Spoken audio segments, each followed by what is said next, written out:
God knew that we were going to face these times of uncertainty. It didn't catch God by surprise. It caught you and I by surprise. But we have an all-knowing God. Okay? All-powerful God. Okay? And guess what? This didn't catch him by surprise.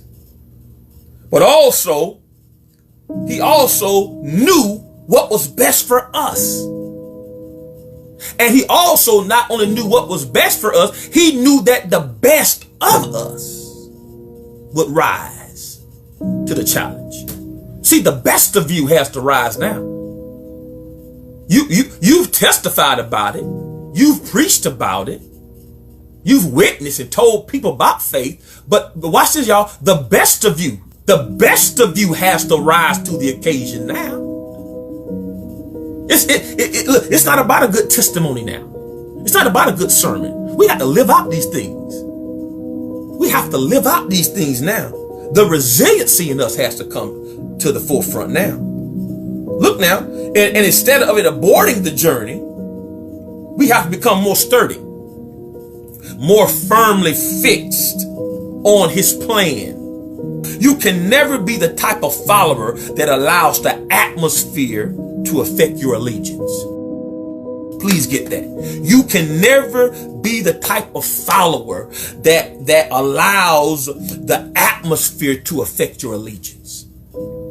You can never allow the atmosphere to affect your allegiance, okay? If you were loyal to God and his plan when things are going well, don't change now. Don't change now. Don't change now. If you were loyal when everything was well, when the economy was booming, when your job was there, when your family members was healthy, if you trusted God, then don't let this change it. Don't let this change your posture of trusting God. Don't let this change your posture of trusting God. If you trusted God, then trust God now. Stay devoted. Your devotion right now is paramount. Your devotion right now is paramount. You can't get shaky in your faith and begin to lose your devotion to God. Stay devoted. Stay faithful. True. Continue to walk in obedience and steadfastness, knowing that God's plans are not compromised by adversity, but rather they are solidified. I want you to get that. God's plans are not compromised by adversity, but rather they are solidified. They are solidified. For I know the plans I have for you, says the Lord. They are plans for good and not for disaster, to give you a future and a hope. My brothers and sisters, I really want you to allow this initial statement to absorb into your spirit. I really want you to get this initial statement because it's vitally important that you get this. You as a child of God, or a human being in particular, should not assume the position or posture of a control freak. We cannot take the posture or position as a control freak, especially when we're cognizant of God's involvement in any situation.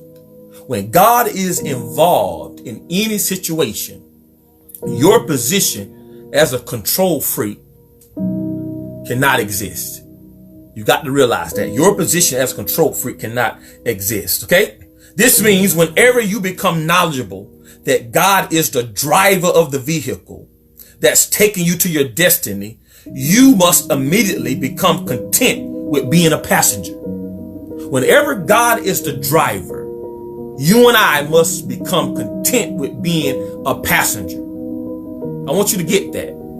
God is the driver of our vehicle that's driving us to our destiny, okay? And look, not only should we be a passenger, but we have to be a willing passenger, a humble passenger. Here it is, a subordinate passenger. We have to have the posture that we are subordinate to the will of God, subordinate to the authority of God. All that's going on in the world, we still have to be subordinate to the will of God concerning our lives and where God is taking us.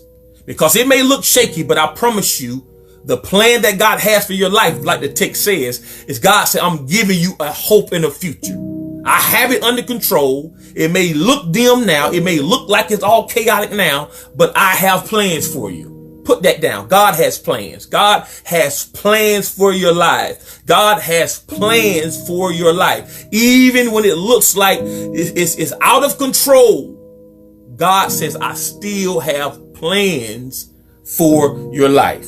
Look now, meaning there can be no question who the authority figure is. When God is driving your life and has a plan for your life, there can be no question who the authority figure is and who's the faithful follower. I have to be the faithful follower, and God has to be the driver. He has to be the authority figure. Please understand this. He has to be the authority figure. And look now, I want you to understand this. Please understand that God operates better when he has the full confidence of the people he's providing a service for. Please get that. God operates better when he operates under the premise that the people that he's servicing fully trusts him. Are you getting me? God operates better when he's dealing with folk that trust his leadership, that trust where he's taking them.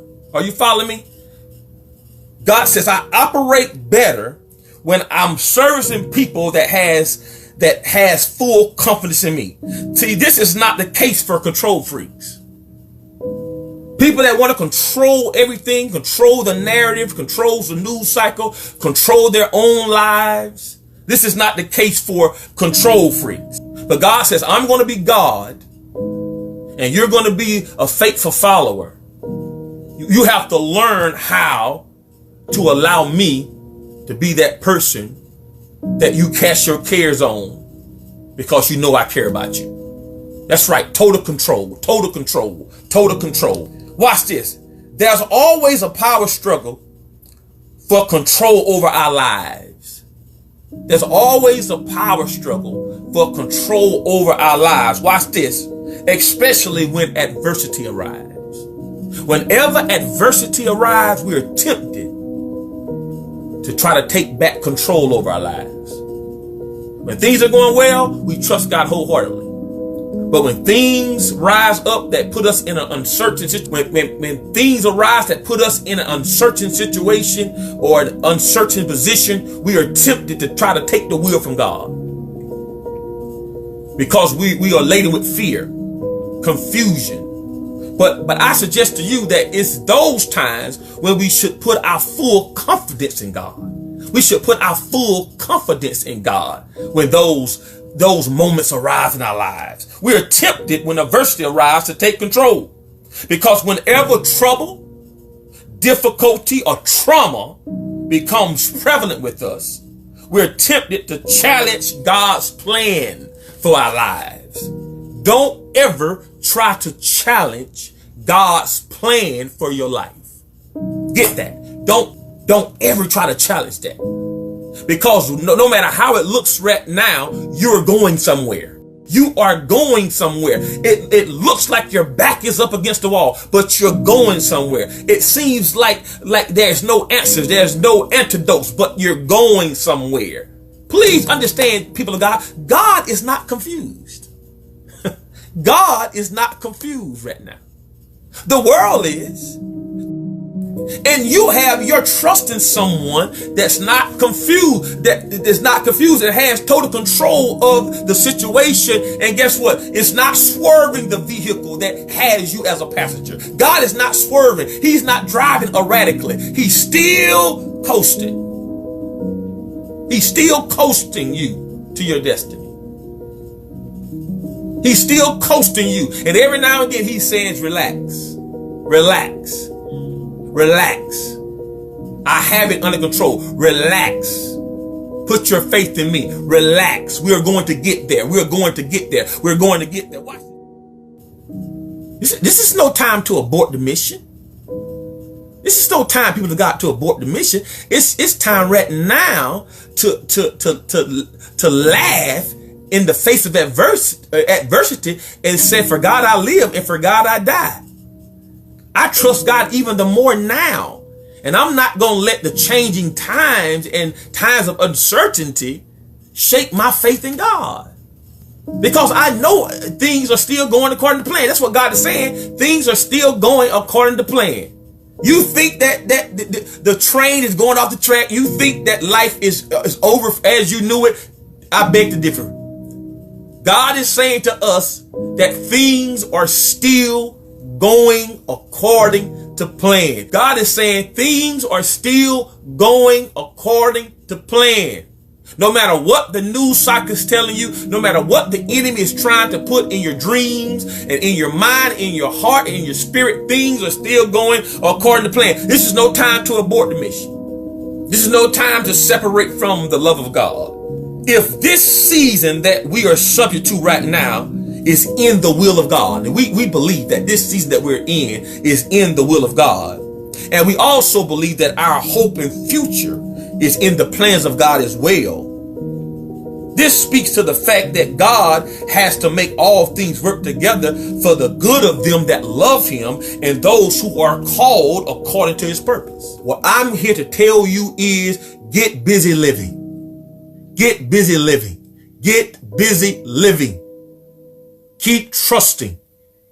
It's not over. God has the final say. God is saying that it's still going according to my plan. Because guess what? This was in my plan.